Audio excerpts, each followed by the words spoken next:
If you ask me to mention top 5 commercial farms in Ghana, it will be difficult for me because everybody's doing something, but they're doing their own silos, small. But what if there was a system that had created all these things? Even if you ask me, the total number of smallholder farmers in Ghana is estimated, we say 3 million. Nobody has actually measured or counted people to see.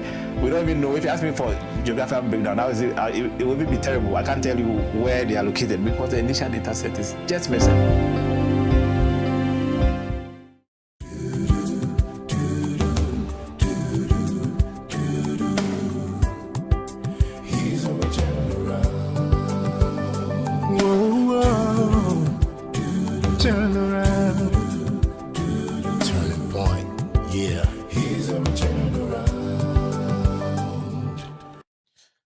Welcome to Springboard, your virtual university. My name is Ocran, welcoming you to Ghana's foremost developmental program and that place where the greatest minds in the world converge. Springboard is brought to you by the Springboard Rocher Foundation in partnership with MTN Ghana, the Enterprise Group, and the Ghana Growth Program, a collaboration between Mastercard Foundation and Springboard. Today we mark 17 years of consistently convening every week to discuss, reflect, project, think about a better world, a better continent, and a better nation. These conversations have run for 17 years non-stop, and to God alone be the glory. Today we reflect once again on artificial intelligence. It's become such a big part of our lives, or has it? We've had 2 conversations with Spiky on AI for all and then AI for business. Today we push on to touch on AI for agriculture and how to boost Ghana's food security. For context, we continuously face challenges to food security such as climate change, irregular rainfall, rising population, pest infestation, and some very basic issues that we should be grappling with much better than we seem to be doing. How can this new technology or algorithm help us to be on top of what we do? I have just the right person for this conversation. For Ghana Card purposes, it's called Francis Obirikorang, CEO and founder of Agro Center. But for all of you who know and should know, he's the man, Blaqq Qouphy. Chairman, good to see you. Good to see you too, and it's a pleasure being here. Right. So let's start with uptake from where you sit. Right. And this is not a scientific poll, but sure. From where you sit, how well have we responded to the opportunity AI provides? Let's talk about Ghana. Okay. Would you say we are 20%, 30, 40, just a random number? So for Ghana, I think I'll put us around 5 to 6%. Oh, Charlie. Yeah. And I think when it comes to AI, in most cases, what I see a lot of Ghanaians using is the ChatGPT, the DeepSeek to do a lot of reference check, etc. But AI goes beyond that. There's a lot of, and I've seen a few content creators use it to create some videos, even though the videos are still not in its 100% shape. The world has advanced significantly. There are a lot of AI activities that's happening. And if you look at the usage here, I would say maybe 5 to 6%. But there's a potential to grow into something very big. Before we go into our Greek, some of these technologies are meant to be leveless. If I say leveless, I mean we are in a race in which significantly in almost every area of endeavor, we are several years or miles behind other parts of the world. A technology like this is supposed to be a leveler to bring us rapidly up to speed with what's up. Why are we not catching on? Is it fear? Is it inertia? What's the whole? So I think I would put that on inertia, and we can see that from growing up. When technologies come, most people in sub-Saharan Africa take time to catch up. Why? One, because it takes time for us to understand it. 2, it has to do with cultural elements. There are some cultural identities that people think, they call it a white wizard. Anything that comes from a white man that looks superior, they think is wizardry. So sometimes the cultural elements does not allow us to be able to adopt it. Sometimes also it's religion. Religion also would want us to take us a step back in some of these technologies that comes in. So always we want to see it's progressive. It's when social media came, a lot of people thought it was part of the devil's activities. If I played back some statements people made about themselves about social media. Now it's become one of the levelers where even every business, so if you're not even on social media, I think you are out of whatever it is. People have been able to run successful business on social media. A lot of business have been born out of social media. So imagine if we had the same misconception. And it's what is happening now. It's a fear of people not understanding what AI is. So it's like when it's in this fable, Ace of Fable, the fox and the grape. When the fox wanted to get the grapes and he couldn't get it, he said, maybe the grapes is sour anyway. Nobody's going to eat it, but you've not tasted it. So it's more of that what we see, the fear of using apprehension that comes on our part that is really, and it's also being used by most young people. I think the older generation, the born before computers, etc., people are very skeptical about what AI is and even how to use it. So that's some of the fear factors that come into adopting and using AI on a very big scale in Ghana. So the invariable end product or result is that by the time you get on board, others would have gone way ahead of you, and then the same gap emerges again. So even the opportunity to bridge the gap seems to be lost because of slow uptake. Even the gap is widening. If it comes to technology, the gap widens every second. And so imagine if we take about 2 years to get that. In technology years, that's even about 100 years. So that is a long span in between us adopting and then where the rest of the world will be in terms of AI usage. If you ask me any question about governance, any question about national priority, I'll tell you that for me, any day, I'll go back to General Champon's not in the sense of the policy and its implementation per se, but the thinking that says people must be able to feed themselves. Simple. So let's bring AI into the world of food security. And let's start with even engaging the issues of application of AI. We've looked at various industries, touched a bit on them, but let's stay today largely with agrics. What are some of the exciting things happening in agri? Who knows? That may get somebody today. I think if you look at the agricultural sector, there's a lot of uptake in AI activities in some of the European and advanced markets, mainly because that's where AI is coming from. So definitely, one is it has to do with what we call climate smart agricultural activities. If you take the rainfall pattern, for example, you and I have been around for quite a long time. We see that the rainfall pattern has changed significantly. In the past, by March, April, we should have a lot of rains. Farmers go to the farm, they plant, and they were very sure that by May, June, July, they should have rains. Now it doesn't happen. It rains up to somewhere July, it stops, and then it comes back in September, it rains for a few months, and it stops.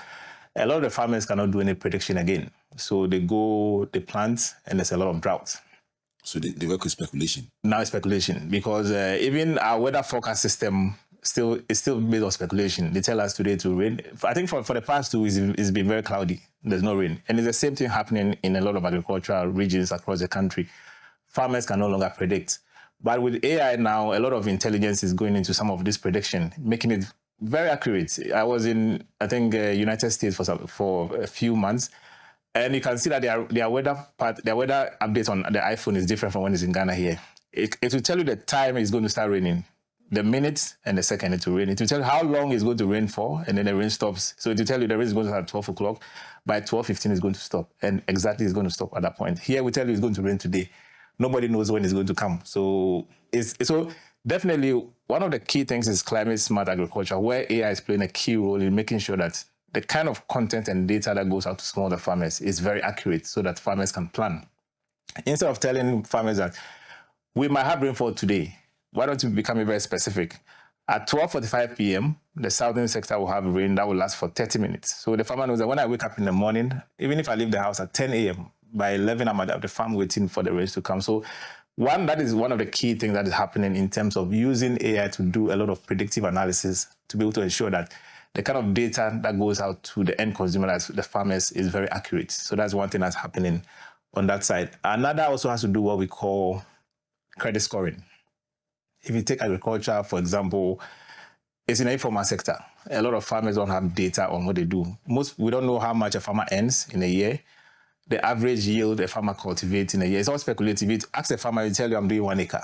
Go and measure the farm, you find out it's actually 1.5 or even 2 acres. Then they tell you that agric for acre, no, no. So even they have a difference between traditional acreage and agric acreage, but an acre is an acre.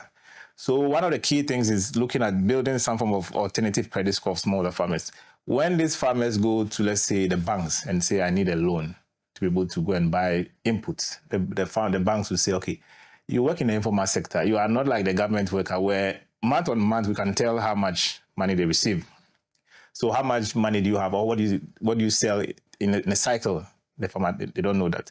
But if the farmer was on a platform that uses AI analysis, all the farmer's activities will be well documented, and then we'll create some form of credit score for a smaller farmer where all these financial institutions will leverage on. So, okay, farmer A, for the 2025 period, did 2 acres of cultivation, harvested maybe 2 metric tons, sold it for 5,000 cedis. This is the profit margin, this is the production cost. So you can do all this data analysis to be able to see that this is somebody, if we give money to, the person is liable to pay back. So those are some of the key interesting activities AI is playing in the agricultural sector. Wow. So how do we erase the perception? And I've been heavily involved in perception change for years. And what we've done for the past couple of years has been just revising people's thinking about the sector. Right. Because the average person, and I would include myself, growing up, would never even have considered a career in anything agri-related. When you say agri-center, I'm saying, hey, that's agri. Yeah. I mean, growing up, it wouldn't have been your first choice career option. How do we use what these technologies are doing to revise the thinking about these sectors? Yeah. So I think, yes, definitely perception also plays a very key role in the agri sector. And it's been either something that has been, we've thought through it, we've really made it look the norm, or it's something that we do unconsciously. If, for example, you go on Google right now and type smallholder farmer in Ghana, trust me, you're going to see a very old man with a hole on the neck going to the farm. Happily. Or you find a woman who is cultivating groundnut, very old person, and there's nothing exciting about it for young people. We've made agric look like and even when we're in secondary school, when you do something bad, what they tell you, go and weed. Yeah. That's agric. Let's take them to the school farm. Let's go. So agric has been conceived in a form of punishment for people when we're growing up. So a lot of young people will finish agric college. They want to work in a bank. No offense to the banks. People want to move away from the agric sector because they've seen it traditionally being very for old people, not a lot of money involved. But then we can tell that a lot of people have changed that narrative and working in some of these sectors where they are earning very good money. So it has to do with how we change that perception of agric is not for old people. There are various activities you can perform within the value chain. That's why we call it the value chain. It's very long. You might not be interested in doing production. You might say, okay, I finished agric college. I want to do extension services. How do I add technology to the extension service I give to farmers? The farmers are in the rural areas. They might not be well informed. You have been to school. Based on these key things, you can learn a lot on the internet using AI and tell the farmers that these are the new trends of farming. Even how do you do climate smart agriculture? How do you plan to ensure that even with minimal rainfall coming, you can still cultivate? So it has to be a conscious effort where we change the mindset, and it has to do with a lot of imagery.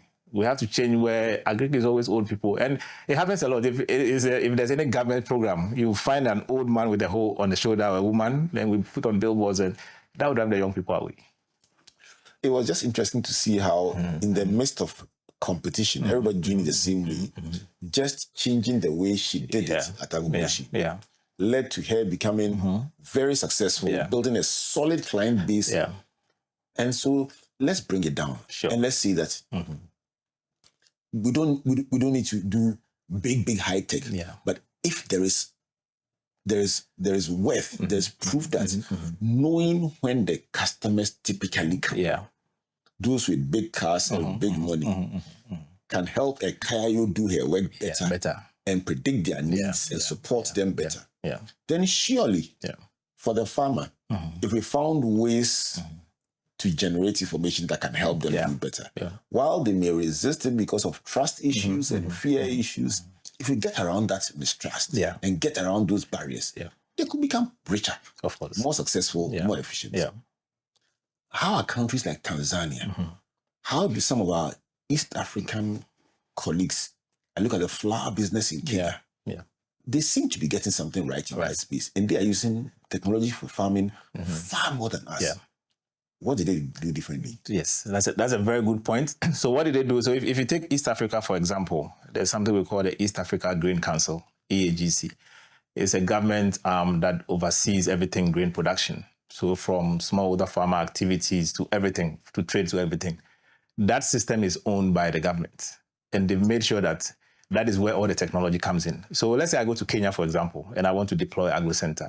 In Ghana, what I have to do is I have to deploy what we call field agents. These agents will have my proprietary mobile application. They go to the farmers, they begin the onboarding, they take farmer data, etc.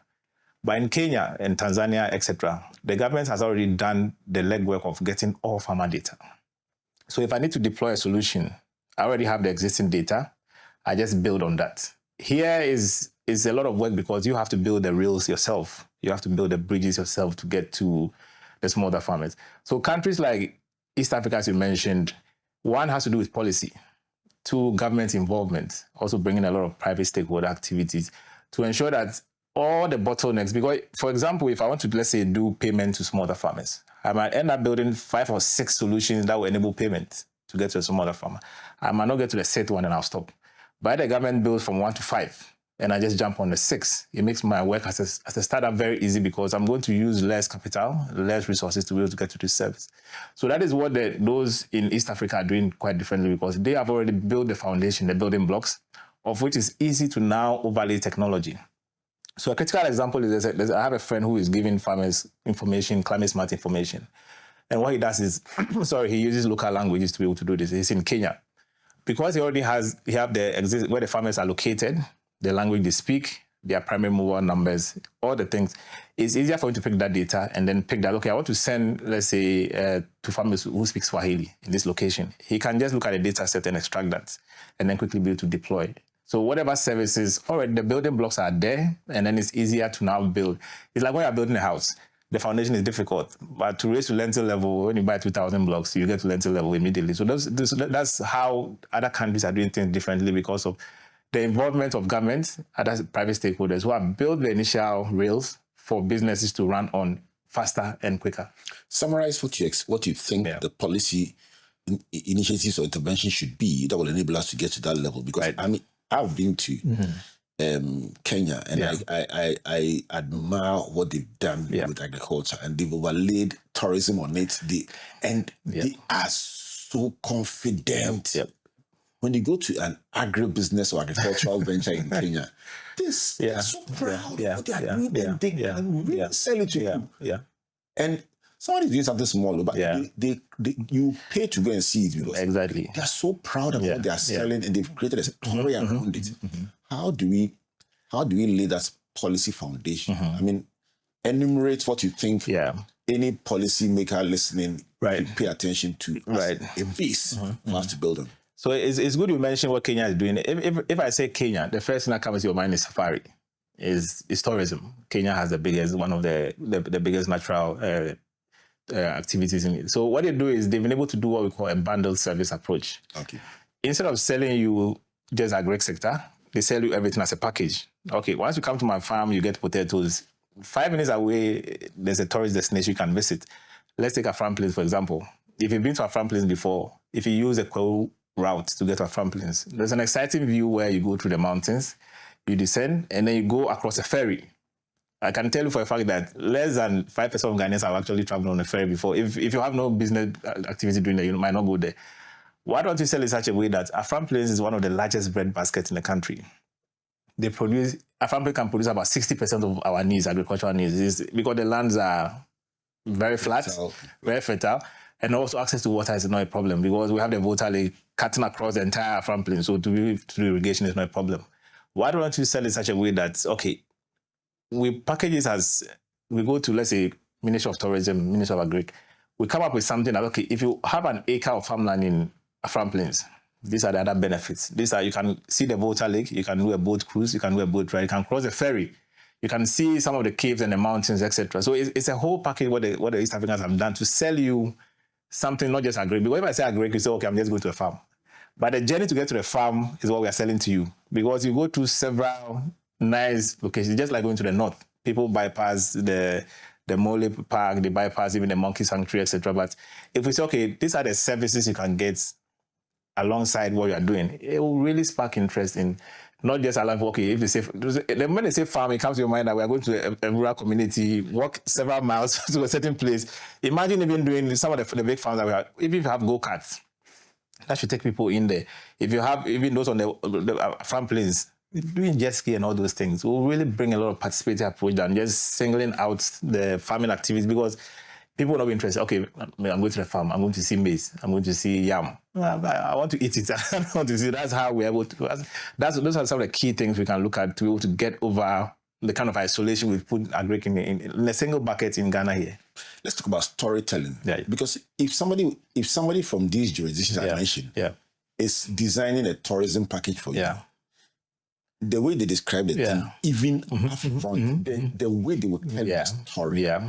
Even if you will picture it before you get there and say, wow, I see this.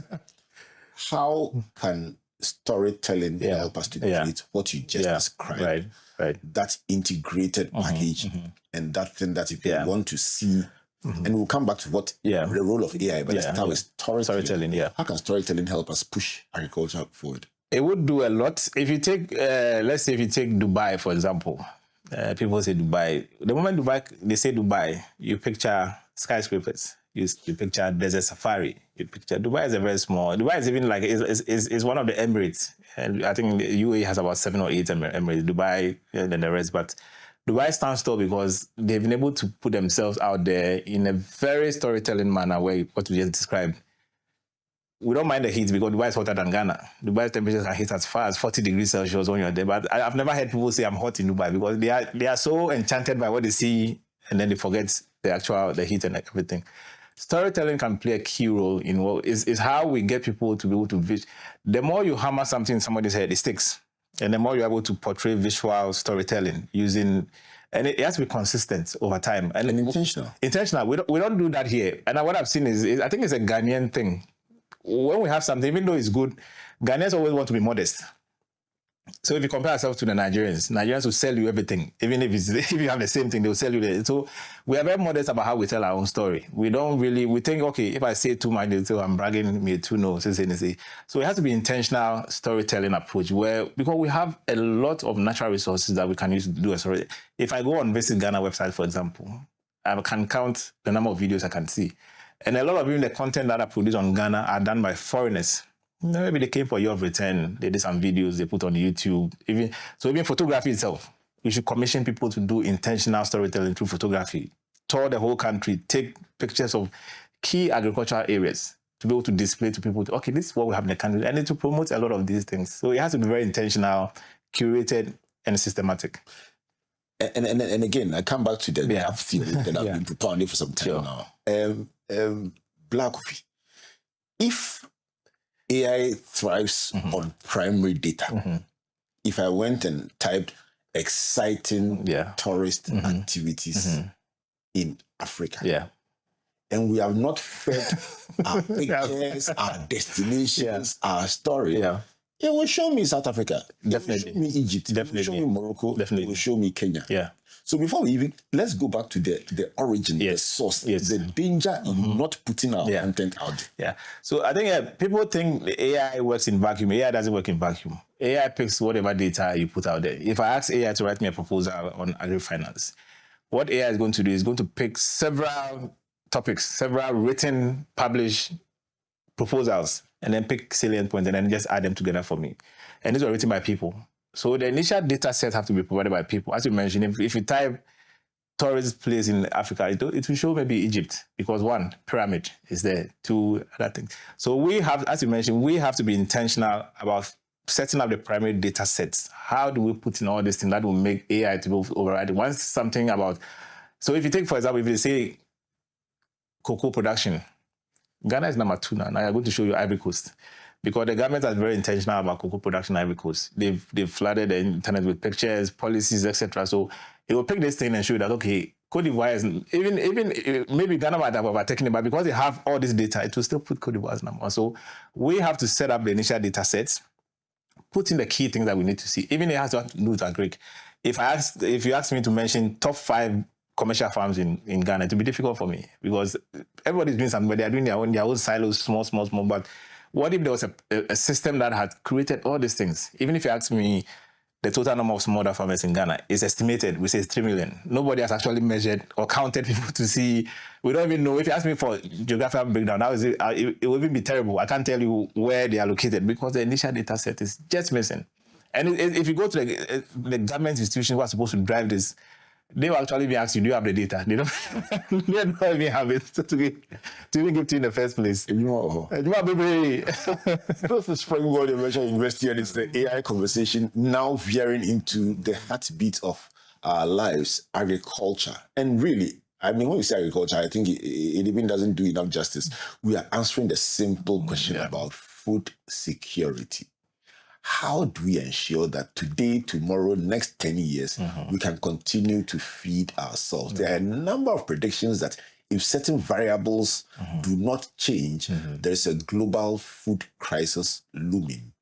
How can AI, how can data, how can technology insulate us from what the whole world seems to be concerned about? And that's my conversation with Blaqq Qouphy, the man they call Francis Obirikorang. When I come back from this break, let's go into where do we start from? Yeah. What do we do next? And are there some bright spots of exciting things that AgriCenter has picked up on your travels that we can say, okay, that's one example we can look at and see it can be done. Yeah. And once we can do that, you can then begin to map the way forward. Let's go for a break. When we come back, let's take this apart a bit more. Please don't go away. Good business means seeing the possibilities and maximizing opportunities, making sure you have a responsive support system, backs your business goals, a partner that gives you a stable platform with reliable connectivity and seamless solutions, and better understands the tools required to take you to the next level. With so many moving parts in running a business, we do our best to provide you with some stability. The only kind of stability you can find with MTN Business Broadband, the fastest and most reliable internet provider in Ghana, making sure you stay ahead and stay connected because we understand what makes your business tick. Sign up today on broadband.mtn.com.gh or call or WhatsApp 0244 308 111. MTN.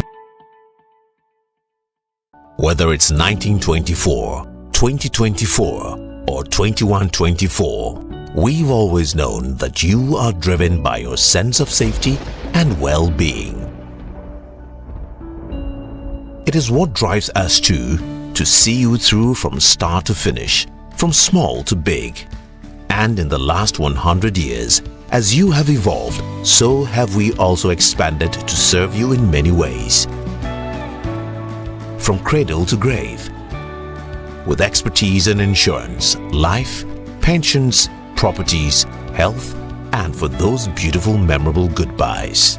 It's 2024, and in all our markets, our pedigree is recognized, our strength respected, our expertise valued, and our solutions sought by all who desire an advantage in life. Experience the time-tested and truly trusted 100 years legacy of Ghana's oldest insurer. Take charge of your future now. Insurance, life, pensions, property management, funeral services, health insurance. Enterprise, your advantage. Hi, this is Ocran.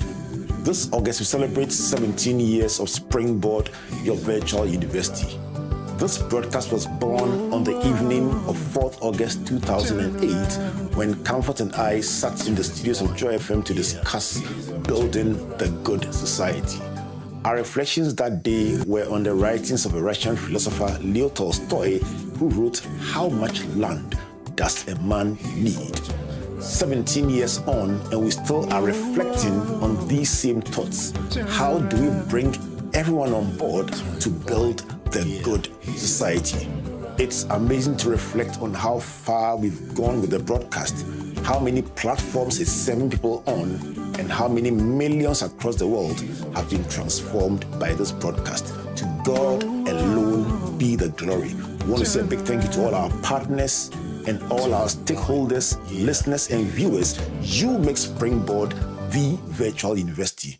To mark this special occasion, we're rolling out a series called Thinkathon, the power of ideas.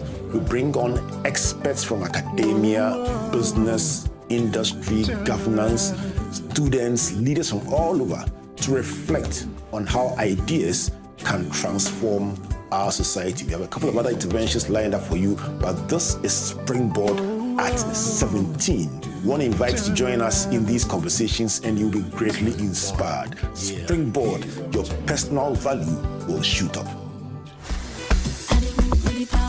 Learn something new every week and be inspired by innovations, impact, and success stories of individuals making strides in the agricultural, agribusiness, technical, and vocational skills sectors on Ghana Grows Ejuma with Arabo Kumsin and Yabitha. Join us this and every Thursday on Facebook at 7 p.m. at Ghana Grows, also at Comfort Ocran A and at Albert N.E. Ocran. On Fridays at 4 p.m. on Joy 99.7 FM and on Sundays at 5:45 p.m. on TV3. Ghana Grows is an initiative of Mastercard Foundation in partnership with the Springboard Roadshow Foundation. If you are a young person and you want to be a part of our various interventions, call or WhatsApp Ghana Grows call center on 0308 255 775. Follow us on all our social media handles.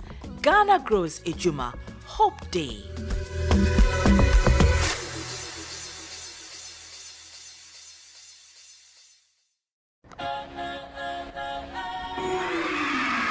This vacation, give your team more than just a break. Give them the tools to lead, speak, and innovate. Teenpreneurship 2025. It's a powerful 5-day experience happening from Monday 11th to Friday 15th August at Osu Ebenezer Presbyterian Hall. It's designed for teens between 12 to 17 years. From pitching bold ideas to industry visits, talent shows, and fun challenges, this is where growth meets good fun. Call 0308-255-775 to register now for free. Limited slots available. You can follow us on all our social media platforms at Ghana Grows and on YouTube at Springboard channel. Teenpreneurship is brought to you by Springboard Roadshow Foundation in partnership with Mastercard Foundation. Teenpreneurship 2025. Next is now. Welcome back to Springboard, your virtual university, and to this incredible conversation about AI, this time focusing on agriculture and food security. If you just joined us so far, we've been looking at why you just can't ignore AI if you want to farm or do agriculture at the next level, and how it's no longer a one-dimensional agricultural production process. It's an integrated venture that includes tourism, that embraces storytelling, that involves policy, that involves bringing people into this big story. Springboard is brought to you by the Springboard Roadshow Foundation in partnership with MTN Ghana, the Enterprise Group, and the Ghana Grows Program, a collaboration between the Mastercard Foundation and Springboard. And just to say that the Ghana Grows Program is mainly focused on mindset change to help especially young people to embrace agriculture and not dispel it or repel it or look down on it like Blaqq Qouphy was telling us earlier on. And so the number to call or WhatsApp if you want to find out more about the Ghana Grows Program, 0308-255-775. There's always some intervention taking place, something exciting that you can be part of. And it's always good to keep that number in your favorites. Talking about exciting things, we have the Teenpreneurship Program. And this is the time where young people gather to reflect on new developments in their careers, new developments in agriculture, new developments in technology. And very often these programs are paid for and tend to be expensive because it costs money to put them together. But by courtesy of Ghana Grows, you can attend the Teenpreneurship Program at the Osu Ebenezer Presby Hall from the 11th to the 15th of August. You're looking at your calendar now. Close 11th to 15th of August. Sign up by calling the same number 030-8255-775 or sending a WhatsApp just so you can be part of that bunch of young people, exciting young people thinking about next is now. How do you find a theme? Next is now. I think it's well thought through. Yeah, yes. Next is now. Not even. Yeah, it's a very big part of that conversation. It is now. Yes. If I come back to you, Blaqq Qouphy, let me just encourage everyone to also subscribe to the Springboard channel on YouTube. Just go and just subscribe and just click on post notifications so that anytime we publish the next edition of any of our broadcasts, you will get your notification on your device and be part of it. Finally, to mention that the Enterprise Advantage tip for today is a simple question about the difference between home insurance and content insurance. The answer is simple. Content insurance is about the valuables in your home or the building, and then in the broader context, home insurance covers the value of the building as well as its contents. So this is brought to you by the Enterprise Group. Call them on 030-263-4777. Email info@myenterprisegroup.io. Enterprise, your advantage. Blaqq Qouphy, we are back. Yes. So as part of what we do, we always push one venture. Mm-hmm. Charlie, look, especially a young person trying their best in agribusiness and just surprise somebody and just mention their name and their phone number and what they do. Yeah. And sometimes they can get so much sales, they have to restock. And it's a life-changing thing. It takes a small thing to change the world. It does. So today, let's highlight Quench Natural Juice. They say if you are tired of sugary drinks, switch to Quench Natural Juice made from real fruits.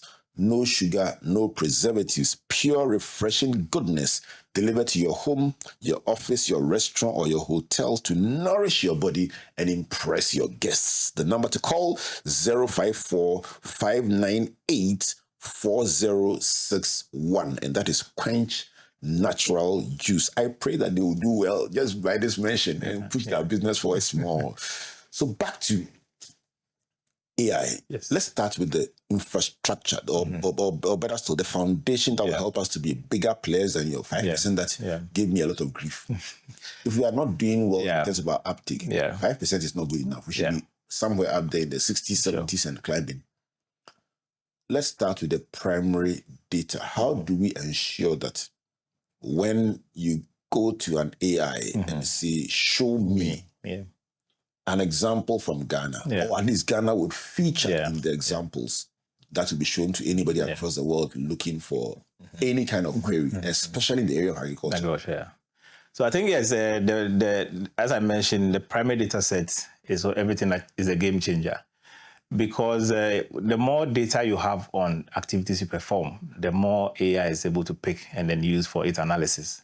If let's say country A has about 5,000 data sets, and country B has about 1,000 data sets, who wins? It's definitely country A, because they have variable data to be able to pick from. For the benefit of somebody who's saying, what is data sets? Or better still, if I want to contribute, where do I upload them? Do I upload them on the website? Do I upload them on my Facebook page, my Twitter account? Where do I go? How can I contribute? And what are data sets? So you can contribute in diverse ways. AI picks from multiple sources. Like social media is one. So even if you have Facebook, for example, what most people do is they intentionally post about and then they tag the country. So if you look at it, you use a lot of hashtags, etc. If you post and then you tag Ghana or even specific locations, that is how it's able to pick and then use. If you make the post very general, it's going to assume it's a general activity. What others have done is everything they zero it down to the country is in. So there's a lot of what they call the meta tag. They always will tag the country to, even some photos, they tag countries to it. So when they pick zero, okay, this is coming from, let's say, Kakum. This is a Kakum photo. There are 1,001 kind of people work with in the world. How can we identify that this is from Kakum? It's mainly what you put in there. So you can contribute from even your personal blogs, websites. Social media is number one where it picks from. And even if you have secondary level has to do with the government intervention, there should be specific. So all the activities that the government, so let's say we go to MOFA. Does MOFA have? That's Ministry of Food and Agriculture. Exactly. Do they have data built for them especially that you can go in and say how many farmers, gender, location, crop type, even soil type, etc. Once all this, we have this rich data, it's easier for us to be able to now build on because you have the primary set. It's like you're going to build a house. You have to buy iron rods, cement. Once all these things are in place, you can start the building process. So that is what we need to do, is intentionality. The government should drive that every agency should have its core primary data of all that. So if you say tourism, we've mapped out all the key tourist attraction locations in Ghana. Locations, especially GPS, what they do, photography, images, etc. If we go into also, let's say, even social welfare, we mapped out all those. So if we go to Agric, we've done all this mapping to ensure that once all these are in place, now it's easier now to expose this data to any AI activity that we perform, and then to build on that. But once the data set is missing, it will do a lot of what we call guesswork. So to tell you that what we are doing is, what the information I'm giving is based on guesswork, not on data. Maybe it's just for reference purposes only. So that is one key thing that should happen. Build it from ground up. Government involvement, individual also involvement, ensuring that whatever we do, we ensure that we tag the country and just do something big. Yes. Okay, so I asked Meta AI. Yeah. How many smallholder farmers are there in Ghana? Yes. Just based on what you said. Yeah. And then it says, estimating the exact number of smallholder farmers in Ghana is challenging. And you are saying it's challenging because we have not uploaded it. We have not. Imagine we had a data set. What did you just reference it? So it says, but various initiatives have reported significant numbers. For instance, Yara Ghana's Limited's Grow Ghana initiative has benefited over 111,609 smallholder farmers. Where is it? It's speaking from a report. So if Yara has done a report and has put it on a program there, it says, oh, that one has benefited this number of people. And please continue. This is just a small subset of it. So imagine it was speaking from the central data point, which is has to do with the government agency. That would have been more accurate because Yara's program they did was just a specific for specific people in a specific location. Exactly. So direct and indirect jobs, etc. And it's not representative of the entire. But if we have that, what AI would have done was just reference based on Ministry of Food and Agriculture's 2024 authoritatively, yes, the source 2024 farmer census data. They are so to give you all the breakdown of, even like change and try how many farmers are there in the US, and you see the kind of data points. Easy. That you get from it. Let me read the conclusion that AI gave, just to see why this data issue is so important. It says overall, while there isn't a single definitive figure for the number of smallholder farmers in Ghana, all these stats I'm giving you just assures you that it's important to support them with how much, where, how. Okay, so I hope that US. Yes. How many commercial or whatever, it's even for South Africa you can even get. Okay, so let's go. There are approximately 1.9 million farms in the United States, with about 86% of them classified as small family farms. These family farms have a gross farm income below $350,000, operate on around 41% of the country's agricultural land, and produce about 17% of the value of agricultural production. Are you seeing the granularity of data that it's giving you? It's annoying. Charlie, all right. No, you know, and I hope that in doing this, we are helping to deal with those who say, no, AI is this, AI is that, AI is for lazy people, AI is I'm just using this in seconds as we have this conversation. All right, so let's see. South Africa, sadly enough, they are as bad as us in this particular instance. Estimating the exact number of smallholder farmers will be difficult. So see how all the African countries are not really up to the task. For US, it gave you even how much it contributes to their GDP. How much land, the population, everything. Key for decision making. Let's talk about this gap. So, Blaqq Qouphy, we are saying there's a gap between us and many of and I did a conversation with Peace Quad, my friend in the Netherlands, and she talked about the role of research. Research. She works for a research agency in agriculture in the Netherlands. And she was telling me the budget for research, the appetite for research, and how well research is connected with the institutions, with the government, and with the practitioners. How can research help us to Yes. navigate our way around this? So everything benchmarks on research. So if you take the more advanced countries, there's a significant amount of budget for research. And whatever data they produce feeds into the national database. So we can't run away from the research because, so let's take our own research institution, Council for Scientific and Industrial Research. If we are to find out how much budget allocation even goes to them on an annual basis to do a lot of research, we'll be really disappointed. Because research is the one that drives a lot of these things. The research, the academia, especially. So we have a lot of universities. So if let's take, for example, even the final year students research they do for your project work, all of us did it. We call it in partial fulfillment of your whatever. Yeah. What happens to it? After that, they shelve it. Who has been able to convert this research into, let's say, soft copies and then put them in some form of data that we can reference on? Every year, plenty graduates pass out, but what they do is they're just doing the research just to get their degree and then they move on. Okay. Some of them after two months even forgetting the research activities that they did. And these were key research points that they did. So academia, research institutions are more of the building block that feeds a lot of data into the national system, and then we can just build the AI solutions on it. Okay. So in all this, others are using research, others are building databases. Some argue that probably, for instance, let's take something like vertical farming. In countries that have limited land, they are saying vertical farming provides the way out so that land and the attendant pressure on food security doesn't become a limitation. Let me quote Peter Diamandis, who says, AI will help us develop vertical farming to the point where we regain excess land focused on agriculture. Not only will we feed more of the planet, but we'll also maintain its security for the future. Let me make a bold submission. Can vertical farming, for instance, help us in reclaiming Galamsey land? So if we take Ghana, for example, I think we have almost about 80% of our arable land is not cultivated. So clearly we don't have a land issue. Clearly that's right. We are too blessed. We are too blessed to be hungry. Clearly we don't have. So I think yes. And vertical farming, a lot of young people are now trying that out, aquaponics, hydroponics, etc., because is an inexpensive way. It's expensive, but it's more of a control system where you can do cultivation. For example, horticulture.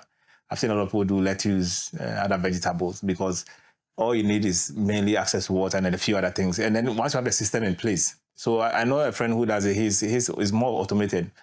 When the water goes in, when it's even supposed to even do some form of spraying, etc., and it's working very well. For us, I think that'll be a long shot because we'll be targeting most people in the urban areas. It's something that we can start with, but we do have a lot of arable land where I see AI playing a very key role has to do with information. Okay. That is information asymmetry. That is something that is very critical because let's take, for example, the amount of inputs that we use. If I ask annually how many tonnage of fertilizers we use, we can't tell. Okay. What is the impact of these fertilizers on our land? Because they are inorganic fertilizers, they are synthetic. What is the impact of these on the land? And even, for example, we sell the same inputs across the country. Meanwhile, the lands are not the same. The land topographies are different. If you take southern sector, it's different from the northern sector. But you find the same. Yeah, you can tell us which fertilizers you use. Yes, exactly. Which ones to use for the north, which ones to use for that front place. So let's assume a young person has come up with a soil testing kit that's using AI. The moment they put in the soil, they can tell, okay, this land here is deficient in, let's say, nitrogen. You don't need. So when you are blending fertilizers, you are now blending fertilizers specifically for a specific location. So that if you go to the north, because it's deficient in this, we need more of that. But here's one size fits all. The same fertilizer we sell across the entire country. So it will go to the south, it will work. It goes to the north, the farmers say, and yeah, you've sold as rubber fertilizers. So because we've not done a lot of testing to see differences in the, so that's what AI can do very well. Let's look for some low-hanging fruits because my guests, my listeners, my viewers are saying, okay, now that you put the expert on, you show us something that we can do, or something that's even working, so we can say, okay, at least now we can get on this bandwagon and do something in this AI world. So I know some people are using drones, some people are using AI scarecrows. I mean, let's look for some low-hanging fruits. So unfortunately, when it comes to AI, there are no low-hanging fruit per se, because whatever I do has come up with a certain cost. Okay. So what I would advise the young people, let's look at extension, for example. Okay. Farmer extension service. The current extension service is the farmers is about one extension officer to about 2,000 farmers. It's huge. There's a big disparity. What these young people can do is, let's say one of the key things these people do is they go to the field. I remember very well when we had, about 4 years ago, we had fall armyworm invasion that was attacking the maize, etc. There were a lot of information gap, so the farmers didn't know what to do. And some of the farmers who were working, they'll go to the supermarket, they buy this detergent. They buy the strong ones, like Ocran, etc. They put it in knapsack sprayers, add water, and then go spray the maize with it. Because somebody said it can kill it wasn't working. So let's say, assume you have built a solution where it can give even expert advisory services. Once you go to the field, you scan and say, okay, this is as a result of this infestation.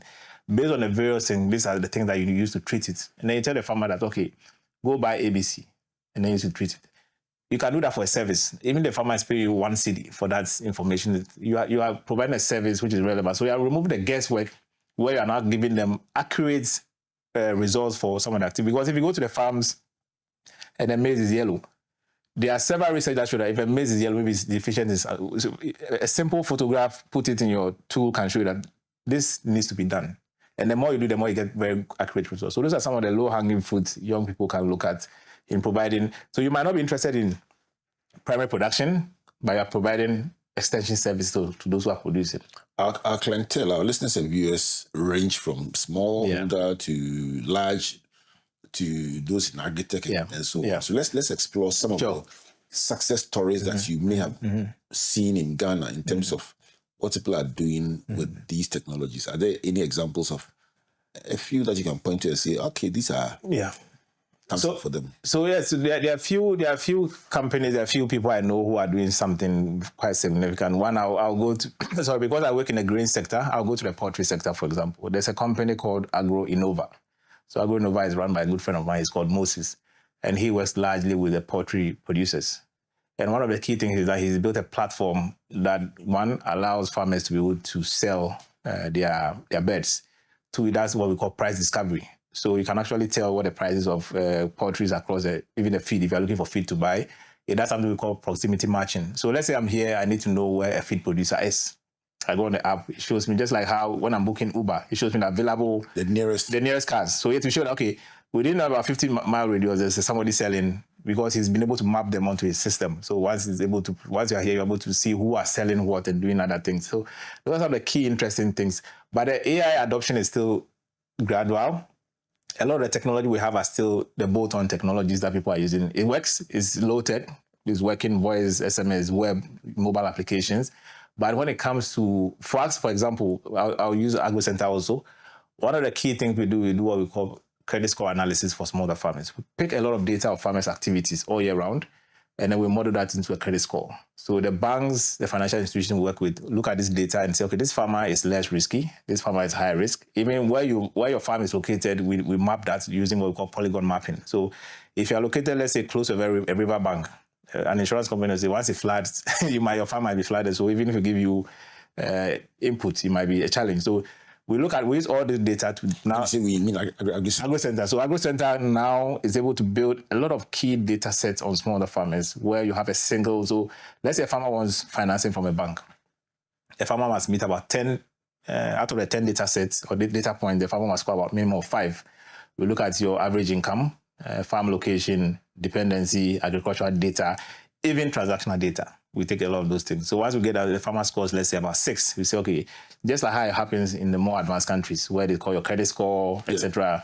A farmer now has a credit score, mainly because of the various data of activities that we pick. So who are your clients? Is it the farmers or the banks? So the banks are our clients, the farmers are our users. So those who pay us good money are the banks, insurance companies, development partners. So we work with some of the people, MasterCard Foundation is one of the people we work with. So for the farmer, they will not pay. But when you're developing a solution, you should find out that the farmer becomes the user. They are the inputs of the data. Okay. The one who is looking to pay and use to finance the farmers are those enterprises that you have to approach. So it's always beneficial that you don't burden farmers with costs for the solution you are building, but then the other service players who need this data very much and they are willing to pay to be able to use your service to be able to deploy capital. Close your eye for a minute as we close and imagine the Ghana you would like to see with all that you've learned about AI and what it can do, agri-tech, the kind of the kind of world that AgroCenter is dreaming about and that Blaqq Qouphy is dreaming about.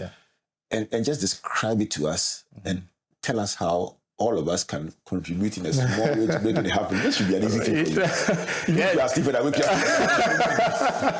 I think so. For me, I want to see a country that is, we are an agricultural country, and that shouldn't be taken for granted. And there's a reason why God put us here, where I always tell people that if you put a seed from the northern part to the southern part of the country, the seed will grow. If you go to the beach side and plant maize, it will grow. We've seen commodities grow in weird places in the country here. So there's a reason why God put us in this area where we have this. I want to see a country where agri becomes our biggest revenue drivers. We have a lot of young people who we've engaged. I want people to see doing agri is not a second choice. In most cases, when we go to, and it starts from secondary, we find, I want to go and do science.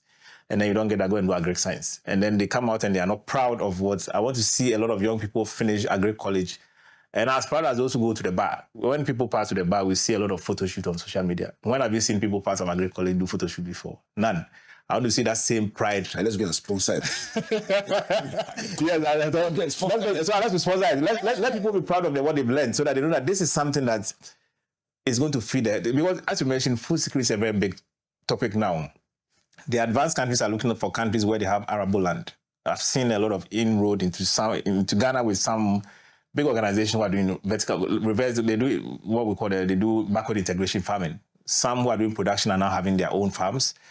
I've seen people produce yellow maize for feed markets in China, and they're Chinese companies. 5 years from now, 10 years from now, close your eye.